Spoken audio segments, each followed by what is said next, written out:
Hi all, ಎಲ್ಲರೂ ಹೇಗಿದ್ದೀರಾ? Welcome back to my channel. ನಾನು ಚೆನ್ನಾಗಿದ್ದೀನಿ, ನೀವು ಚೆನ್ನಾಗಿದ್ದೀರಾ ಅಂದ್ಕೊಂಡಿದ್ದೀನಿ. ಇದು ಸಂಡೇ ವ್ಲಾಗ್ ಆಗಿರುತ್ತೆ. ಟೈಮೀಗ 12:30 ಆಗಿದೆ. ಆಫ್ಟರ್ನೂನಿಂದ ವ್ಲಾಗ್ಸ್ ಶುರು ಮಾಡ್ತಿದ್ದೀನಿ. ಸಂಡೇ ಆ್ಯಸ್ ಯೂಶ್ವಲ್ ಲೇಟ್ ವೇಕಪ್ಪು, ಮತ್ತು ಶಾಪ್ಗೆ ಹಸ್ಬೆಂಡ್ಗೆ ಎಲ್ಲರಿಗೂ ಊಟ ಕೊಟ್ಟು ಕಳಿಸ್ಬೇಕು, ಮತ್ತು ಟಿಫನ್ ಕೊಟ್ಟು ಕಳಿಸ್ಬೇಕು. ಅದಕ್ಕೆ ನಾರ್ಮಲಾಗಿ ಬಿರಿಯಾನಿ ಮಾಡಿದ್ದೆ. ಅತ್ತೆ ಬೆಳಿಗ್ಗೆನೇ ಹೋಗಿ ಚಿಕನ್ ಎಲ್ಲ ತಂದುಕೊಟ್ರು. ಬಿರಿಯಾನಿ ಮಾಡಿ ಹಸ್ಬೆಂಡ್ಗೆಲ್ಲ ಪ್ಯಾಕ್ ಮಾಡಿ ಕೊಟ್ಟು ಕಳಿಸಿದ್ವಿ. ಆಮೇಲೆ ಅತ್ತೆ ಚಿಕನ್ ಕರಿ ಮಾಡಿದ್ರು. ಮನೇಲಿ ರಿಮೈನಿಂಗ್ ಕೆಲಸ ಎಲ್ಲ ಮುಗಿಸ್ಕೊಂಡು ಎಲ್ಲ ನಾವು ಟಿಫನ್ ತಿಂದು ನಮ್ಮ ಮಗನಿಗೂ ಊಟ ಎಲ್ಲ ಟಿಫನ್ ಎಲ್ಲ ತಿನ್ನಿಸ್ಬಿಟ್ಟು ಮಲಗಿಸ್ಬಿಟ್ಟು ಒಂದು ದೊಡ್ಡ ಕೆಲಸ ಇತ್ತು. ಹಲ್ಸಿನಣ್ಣು ಕಟ್ ಮಾಡಬೇಕಾಗಿತ್ತು.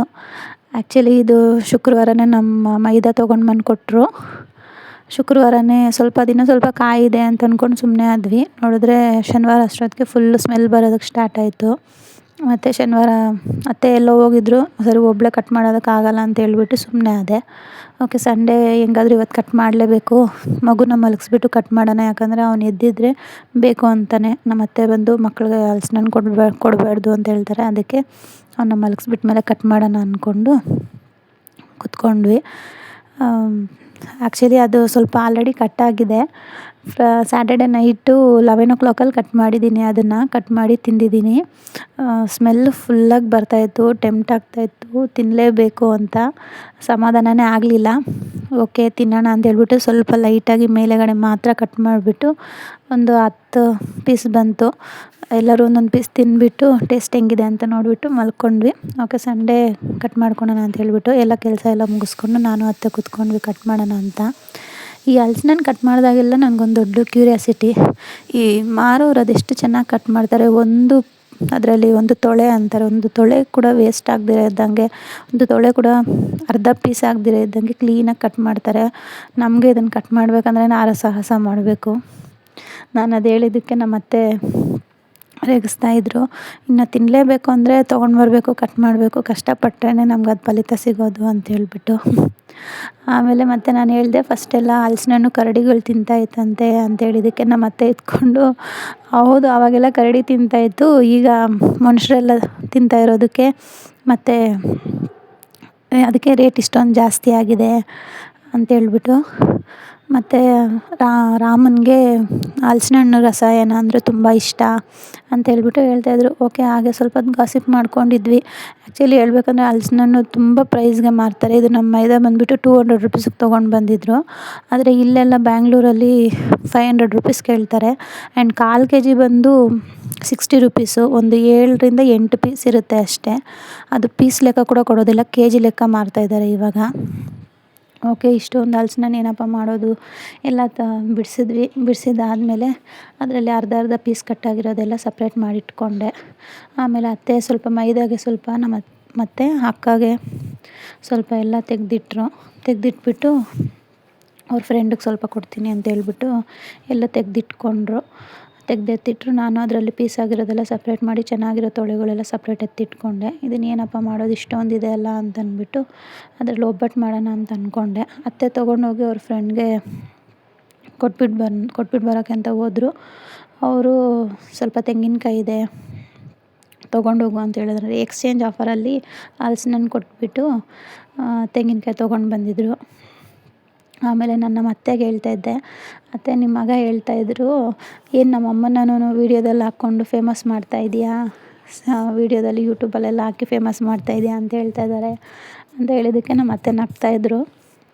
ಓಕೆ ಅಂತ ಹೇಳ್ಬಿಟ್ಟು ಎಲ್ಲ 4 ಕೊಟ್ಟು ಕಳಿಸಿದ್ರು. ಅದರಲ್ಲಿ 1 ಕೆಟ್ಟೋಗಿತ್ತು. ಇನ್ನು 3 ಎಲ್ಲ ಕ್ಲೀನಾಗಿ ನಾನೇ ಎಲ್ಲ ಸಿಪ್ಪೆ ಬಿಡಿಸಿ ತೊಗೊಂಡು ಬಂದೆ. ಅತ್ತೆ ಬಂದು ಅದನ್ನೆಲ್ಲ ಕಟ್ ಮಾಡಿ ಸ್ವಲ್ಪ ರುಬ್ಬಕ್ಕೆ ರೆಡಿ ಮಾಡ್ತಾಯಿದ್ರು. ಓಕೆ, ಎಲ್ಲ ಪೀಸ್ ಚಿಕ್ಕದಾಗಿ ಪೀಸ್ ಕಟ್ ಮಾಡ್ತಾಯಿದ್ರು. ನಾವೇನಾದರೂ ಒಂದು ಮಾಡಬೇಕು ಅನ್ನೋ ಟೈಮಲ್ಲಿ ಈ ಮಕ್ಕಳಂತೂ ಎಲ್ಲೂ ಸುಮ್ಮನೆ ಇರೋದಿಲ್ಲ ಅವರು. ಓಕೆ, ಅದನ್ನೆಲ್ಲ ಕಟ್ ಮಾಡಿಕೊಂಡು ಆಮೇಲೆ ಈ ಒಬ್ಬಟ್ಟು ಮಾಡೋದಕ್ಕೆ ನಾನು 1 ಕಪ್ಪಲ್ಲಿ ಒಣಗಿದ ಕೊಬ್ಬರಿ ತುರಿ ತೊಗೊಂಡಿದ್ದೀನಿ. ಹಸಿ ಕೊಬ್ಬರಿ ತುರಿನೂ ತೊಗೊಳ್ಬೋದು. ಮತ್ತು ಅದೇ ಸೇಮ್ ಕಪ್ಪಲ್ಲಿ 2 ಕಪ್ಪು ಹಲ್ಸಿನಣ್ಣು ತೊಗೊಂಡಿದ್ದೀನಿ. ಮತ್ತು ಅರ್ಧ ಕಪ್ಪು ಸೇಮ್ ಕಪ್ಪಲ್ಲಿ ಅರ್ಧ ಕಪ್ಪು ಬೆಲ್ಲ, ಮತ್ತು ನಿಮಗೆ ಸಿಹಿ ಎಷ್ಟು ಬೇಕೋ ಅಷ್ಟು ತೊಗೊಳ್ಬೋದು. ಮತ್ತು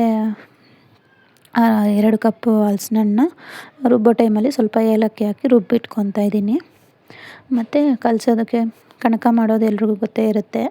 ನಾನು ಬಂದು 1 ಕಪ್ಪಲ್ಲಿ ಈ ತೋರಿಸ್ತಾ ಇದ್ದೀನಲ್ಲ ಪ್ಲೇಟು, ಅದರಲ್ಲಿ 1 ಪ್ಲೇಟು, 1 ಫುಲ್ ಬೌಲು ಮೈದಾ ಹಿಟ್ಟು, 1 ಫುಲ್ ಬೌಲು ಸೂಜಿ ರವೆ ತೊಗೊಂಡಿದ್ದೀನಿ. ಚೆನ್ನಾಗಿ ಸ್ವಲ್ಪ ಅರಿಶಿನ ಮತ್ತು ಸ್ವಲ್ಪ ಚಿಟಿಕೆ ಸಾಲ್ಟ್ ಹಾಕ್ಬಿಟ್ಟು ಕ್ಲೀನಾಗಿ ಆಯಿಲ್ ಹಾಕಿ ಚೆನ್ನಾಗಿ ನಾದಿ ಇಟ್ಕೊಂಡಿದ್ದೀನಿ. ಮತ್ತು ಇಲ್ಲಿ ಹೂರಣ ರೆಡಿ ಮಾಡೋದಕ್ಕೆ 1/2 ಕಪ್ ಬೆಲ್ಲ ತೊಗೊಂಡಿದ್ದೀನಿ. ಅದಕ್ಕೆ ಚಿಕ್ಕ ಕಾಫಿ ಲೋಟದಷ್ಟು ನೀರು ಹಾಕಿದ್ರೆ ಸಾಕು. ನೀರು ಹಾಕ್ಬಿಟ್ಟು ಚೆನ್ನಾಗಿ ಸ್ವಲ್ಪ ಮಿಕ್ಸ್ ಮಾಡಿ ಕುದಿಯೋಕ್ಕೆ ಬಿಟ್ಟಮೇಲೆ ಪಾಕ ಬರೋಕ್ಕೆ ಶುರುವಾಗುತ್ತೆ. ಜಾಸ್ತಿ ಪಾಕ ಏನು ಬೇಡ, ಲೈಟಾಗಿ ತೆಳು ಪಾಕ, ಒಂದೇಳೆ ಪಾಕ ಅಂತಾರಲ್ಲ ಅಷ್ಟು ಬಂದರೆ ಸಾಕು. ಮತ್ತು ಏನಾದರೂ ಬೆಲ್ಲದಲ್ಲಿ ಕಸ ಇದ್ದರೆ ಕ್ಲೀನ್ ಮಾಡ್ಕೊಳ್ಳಿ. ಇದರಲ್ಲೇನು ಕಸ ಇರಲಿಲ್ಲ, ಹಾಗೆ ಮಿಕ್ಸ್ ಮಾಡ್ಕೊಂಡಿದ್ದೀನಿ. ಅದ್ರ ಜೊತೆಗೆ ಸ್ವಲ್ಪ ಚೆನ್ನಾಗಿ ಕುದಿಯೋಕ್ಕೆ ಸ್ಟಾರ್ಟ್ ಆದಮೇಲೆ ಹಲಸಿನ ಹಣ್ಣು ಹಾಕಬೇಕು. ಹಲಸಿನ ಹಣ್ಣು ರುಬ್ಕೊಂಡಿರೋ ಪೇಸ್ಟ್ ಹಾಕ್ಬಿಟ್ಟು ಚೆನ್ನಾಗಿ ಮಿಕ್ಸ್ ಮಾಡ್ತಾನೆ ಇರಬೇಕು, ಕೈ ಬಿಡದಿರೋ ಇರೋಂಗೆ. ಅದು ಸ್ವಲ್ಪ ಕುದಿಯೋಕ್ಕೆ ಸ್ಟಾರ್ಟ್ ಆದಮೇಲೆ ನಾವು ತುರಿದಿರೋ ಕಾಯಿ ತುರಿ ಇದೆಯಲ್ಲ, ಕಾಯಿ ತುರಿ ಹಾಕಬೇಕು. ಅದನ್ನು ಕೈ ಬಿಡದಿರ ಮಿಕ್ಸ್ ಮಾಡ್ತಾನೇ ಇರಬೇಕು. ಮಿಕ್ಸ್ ಮಾಡಿದ್ದಾದಮೇಲೆ ನಿಮ್ಗೆ ಇನ್ ಕೇಸ್ ತೆಳು ಆಗ್ತಾಯಿದೆ, ಇನ್ ಕೇಸ್ ಇಲ್ಲ ಅದು ಗಟ್ಟಿ ಬರ್ತಾಯಿಲ್ಲ ಅನ್ನೋ ಟೈಮಲ್ಲಿ ಸ್ವಲ್ಪ ಕಡಲೆಪಪ್ಪುನ ಪೌಡ್ರ್ ಮಾಡ್ಕೊಂಡು ಅದಕ್ಕೆ ಮಿಕ್ಸ್ ಮಾಡಿದ್ರೆ ನಿಮಗೆ ಕಣಕ ಹೂರಣ ಬಂದು ಕರೆಕ್ಟ್ ಅದಕ್ಕೆ ಬರುತ್ತೆ. ಲಾಸ್ಟಲ್ಲಿ ಸ್ವಲ್ಪ ತುಪ್ಪ ಹಾಕಿದ್ದೀನಿ. ಮತ್ತು ಅದನ್ನು ಅದು ತೆಗೆದಿಟ್ಟೆ ಕ್ಲೀನಾಗಿ ಸ್ವಲ್ಪ ತಣ್ಣಗಾದಲೇ ನಮಗೆ ಹೂರಣ ಚೆನ್ನಾಗಾಗುತ್ತೆ ಅಂತೇಳ್ಬಿಟ್ಟು ತೆಗೆದಿಟ್ಟೆ. ನನಗೆ ಸ್ವಲ್ಪ ಎಕ್ಸಾಮ್ ಇತ್ತು, ಎಕ್ಸಾಮ್ಗೆ ಓದ್ಕೋಬೇಕಾಗಿತ್ತು. ಓದ್ಕೊಳ್ಬೇಕು ಅಂದಾಗೆಲ್ಲ ನನ್ನ ಮಗ ಎದ್ದಿದ್ದಾಗ ಅವನು ನನಗೆ ಓದೋದಕ್ಕೆ ಬಿಡೋದಿಲ್ಲ. ಓಕೆ, ಅವ್ನು ಸ್ವಲ್ಪ ಮಲಗಿದ್ದ, ಅಷ್ಟೊತ್ತಿಗೆ ಸ್ವಲ್ಪ ಓದ್ಕೊಳ್ಳೋಣ ಅಂತೇಳ್ಬಿಟ್ಟು ಬುಕ್ ತೊಗೊಂಡು ಕೂತ್ಕೊಂಡೆ. ನಾವು ಓದ್ಕೋಬೇಕು ಅಂದಾಗ ಒಂಥರ ಇರುತ್ತೆ, ಓದ್ಕೊತಾ ಇದ್ದೆ.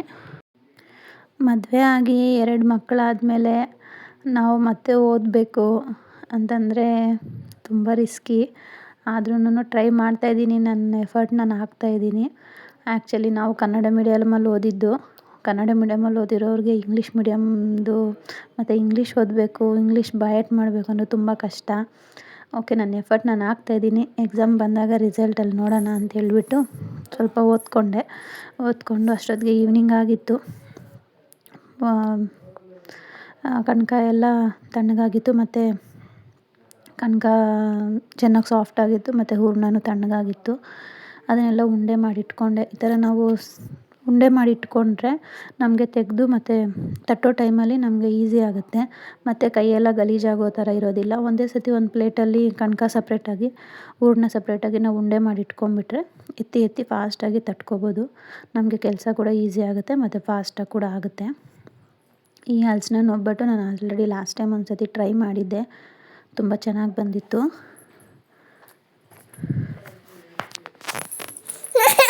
ಲಾಸ್ಟ್ ಟೈಮ್ ಒಂದು ಸತಿ ಈ ಥರ ಫುಲ್ ಹಲಸಿನ ಹಣ್ಣು ತೊಗೊಂಡು ಬಂದಾಗ ಟ್ರೈ ಮಾಡಿದ್ದೆ, ತುಂಬ ಚೆನ್ನಾಗಿ ಬಂದಿತ್ತು. ಮತ್ತು ಕಾಯಿ ಒಬ್ಬಟ್ಟು ಥರ ನಮಗೆ ಬಿಚ್ಕೊಳೋದು ಮತ್ತು ಕಟ್ಟಾಗೋದು ಆ ಥರ ಎಲ್ಲ ಏನೂ ಇಲ್ಲ. ಕ್ಲೀನಾಗಿ ಇದು ಒಬ್ಬಟ್ಟು ಮಾಡೋಕ್ಕೆ ಬರ್ದಿರೋರು ಕೂಡ ಯಾರು ಬೇಕಾದರೂ ಮಾಡ್ಬೋದು. ಇದು ಸೇಮ್ ಟೇಸ್ಟು ಕಾಯಿ ಹೋಳಿಗೆ ಥರನೇ ಇರುತ್ತೆ. ಏನಂದರೆ ನಾವು ಕ್ವಾಂಟಿಟಿ ಬಂದು ಈಕ್ವಲಾಗಿ ಹಾಕ್ಕೊಂಡ್ವಿ ಅಂದರೆ ನಮ್ಗೆ ಅಷ್ಟೊಂದು ಟೇಸ್ಟ್ ಗೊತ್ತಾಗೋದಿಲ್ಲ. ಹಲಸಿನ ಹಣ್ಣು ಕ್ವಾಂಟಿಟಿ ಸ್ವಲ್ಪ ಜಾಸ್ತಿ ಮಾಡ್ಕೊಂಡ್ವಿ ಅಂದರೆ ಅದರದ್ದು ಫ್ಲೇವರ್ ಗೊತ್ತಾಗುತ್ತೆ ಅಷ್ಟೇ. ತುಂಬ ಚೆನ್ನಾಗಿತ್ತು ಟೇಸ್ಟು. ನೀವು ಒಂದು ಸತಿ ಮನೇಲಿ ಟ್ರೈ ಮಾಡಿ. ಓಕೆ, ಅಕ್ಕನ ಮಗಳು ಬಂದಿದ್ಲು, ಅಕ್ಕನ ಮಗಳಿಗೆ ಒಂದು 4 ಒಬ್ಬಟ್ಟು ಮಾಡಿಬಿಟ್ಟು ಕೊಟ್ಟು ಕಳಿಸಿದೆ. ಆಮೇಲೆ ನಾವು ಎಲ್ಲರೂ ಮಾಡಿ ಒಂದೊಂದು ಒಬ್ಬಟ್ಟು ಹಾಕ್ಕೊಂಡು ತಿಂದು ಟೇಸ್ಟ್ ಮಾಡಿದ್ವಿ. ತುಂಬ ಚೆನ್ನಾಗಿತ್ತು. ಹಲಸಿನ ಹಣ್ಣು ಕೂಡ ತುಂಬ ಸ್ವೀಟಾಗಿತ್ತು. ಯಾರಾದರೂ ಮನೇಲಿ ತುಂಬ ಹಲಸಿನ ಹಣ್ಣು ತೊಗೊಂಡು ಬಂದಾಗ ಏನು ಮಾಡೋದು ಅಂತ ಗೊತ್ತಿಲ್ಲ ಅನ್ನೋವಾಗ ಒಂದು ಸತಿ ಟ್ರೈ ಮಾಡಿ. ನಾರ್ಮಲಾಗಿ ನಾವು ಹಲಸಿನ ಹಣ್ಣು ರಸಾಯನ ಎಲ್ಲ ಮಾಡ್ತಾಯಿರ್ತೀವಿ. ಈ ಥರ ಹೋಳಿಗೆ ಒಂದು ಸತಿ ಟ್ರೈ ಮಾಡಿ. ಹೋಳಿಗೆ ಮಾಡೋಕ್ಕೆ ಬರ್ದಿರೋರು ಕೂಡ ಮಾಡ್ಕೋಬೋದು, ಅಷ್ಟು ಈಸಿಯಾಗಿ ಸಾಫ್ಟಾಗಿ ಬರುತ್ತೆ. ತುಂಬ ಚೆನ್ನಾಗಿತ್ತು, ಟ್ರೈ ಮಾಡಿ. ಫುಲ್ ವಿಡಿಯೋ ನೋಡಿ ಇಷ್ಟ ಆಗಿದರೆ ವಿಡಿಯೋ ಸಬ್ಸ್ಕ್ರೈಬ್ ಮಾಡ್ಕೊಳ್ಳಿ ಚಾನಲ್ಗೆ. Thank you. ಎಲ್ಲರಿಗೂ ಬಾಯ್.